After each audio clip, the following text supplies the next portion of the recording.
Blue, please welcome to our stage, Champ!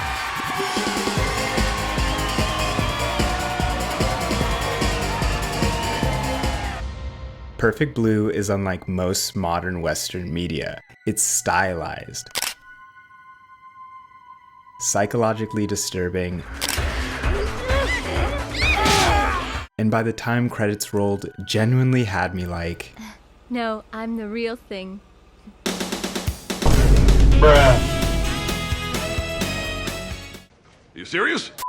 The closest thing I can even think of to compare it to is something like Black Mirror, just because of how twisted that show can be as well. But what I think sets Perfect Blue apart is how it never holds your hand. Just when you think you know what's happening, it switches up on you constantly. It has you question reality and doesn't care if you're left utterly confused like I was, and is a masterclass in misdirection. But I'm getting a little ahead of myself. Before we begin, if you like my content, please like and subscribe, as it really helps the channel grow so I can continue making more videos. Now, back to the video.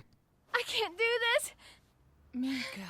I highly recommend you watch this for yourself, but for the ones who don't know, here's a quick rundown. Perfect Blue is a psychological thriller following protagonist Mima, who is a former J-pop idol transitioning into becoming an actress. During this transition, a stalker takes note of Mima's change in her public persona and is determined to go to any length to restore Mima's innocence. All the while, Mima suffers with psychosis, particularly struggling to distinguish between reality and showbiz. Now, once again, that's just the quick and dirty of it. I don't want to give a one-for-one breakdown here, but I will get into spoilers from here on out and talk as if you've already seen the movie. So if you haven't watched it yet, you've been warned. I think one of Perfect Blue's greatest strengths, as it intentionally misguides the audience, is that there's many tricks happening all at once, all of which are completely believable and I think are even valid ways of interpreting the story, which is probably why there's so many fan theories and ending explain videos. First though, let's begin with Mima and her stalker, because that's what most of the conflict is built upon. Both Mima and the stalker seem to suffer with delusions as they both see the other Mima, as well as Mima not being able to distinguish between reality and the show she's in. Oh, I'm sorry, Doctor. Hey now, Mima, I'm not Toko anymore. Did you forget? And for like 90% of the film, this seems like what the movie is all about. This parasocial relationship between Mima and her stalker. The stalker's delusions are a product of his obsession, this need to reclaim Mima's former image of innocence and purity above all else. It's the driving force of the whole narrative. One part obsession, one part mental illness. And it completely works as you try to figure out and take guesses at just how far he'll go to get what he wants. It's not even particularly clear to tell how far his delusions go due to the changing of perspectives. During my first watch, one of my prevailing theories was that the whole movie could be a series of delusions from the stalker's POV, and all the gruesome murders is how he envisions taking his revenge on all the people responsible for tarnishing Mima's reputation. And as with any skilled magician, Perfect Blue cleverly misguides us into believing that all the horrific events are the actions of an obsessed, delusional fan. Or perhaps we're seeing these delusions play out on screen, but none of it's actually real, as I had thought. I never even considered that perhaps there was another character capable of such violence until about the last 12 minutes when we see both Mima's manager and her stalker dead, confirming that someone else has to be after Mima as well. Which brings me to Mima. This blood. Rumi, is it real? Mima. Mima also suffers with delusions as she tries to cope with the stress of a career change, paranoia from an invasive stalker, and the pressure of changing her image to better suit a more mature persona than her previous pop idol days. Discerning what's real and what's a part of the show becomes increasingly difficult for Mima as she disconnects and recesses into her own mind. She sees her past self mocking her at times, just adding to her own distress.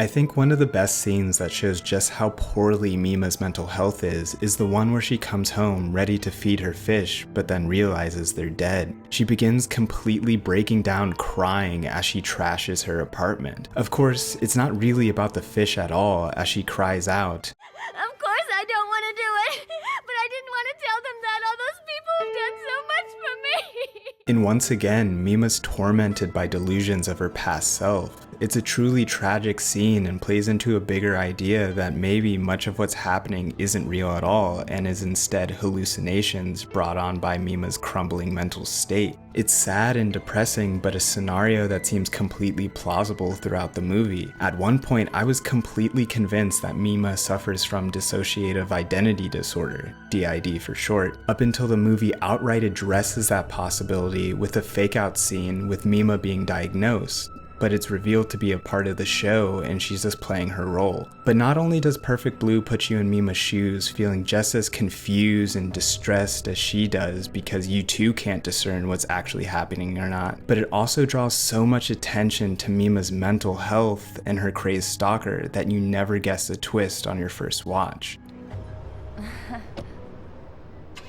Rumi being an antagonist is probably the greatest trick Perfect Blue pulls off out of them all. So much of this movie is focused on Mima and her stalker that everyone else just feels like the supporting cast. I went into this movie knowing that it was way ahead of its time as it portrayed a parasocial relationship and internet stalking years before social media would take off. And that was very obvious from the story, and I can understand why people still talk about that aspect in regards to Perfect Blue today. But what I feel is much less talked about is the misdirection of Rumi being the actual villain. Rumi isn't even a character I feel needed a mention in the synopsis at the beginning of this video because her overall importance to the plot is almost immeasurable until the very end. Perfect Blue seems like it's challenging you to consider so many different concepts and ideas around mental health and parasocial relationships that you never even suspect Rumi. The best kind of twists are the ones you never see coming because it feels so obvious that everything is going one way, but suddenly it's going another. Perfect Blue doesn't feel like a mystery. Sure, I was questioning what was really happening throughout, but I never even thought to question if there could be anyone other than the stalker after Mima. I think it's still unclear as to just how much blood Rumi has on her hands and how much was the stalker, but the fact that there's room for debate here proves just how well Perfect Blue can challenge its audience's thinking, but leaving just enough for personal interpretation. And that's why I think Perfect Blue is a masterclass in misdirection.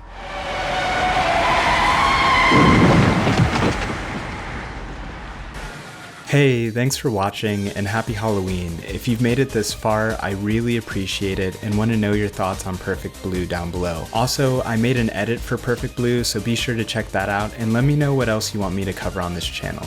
Until next time, peace.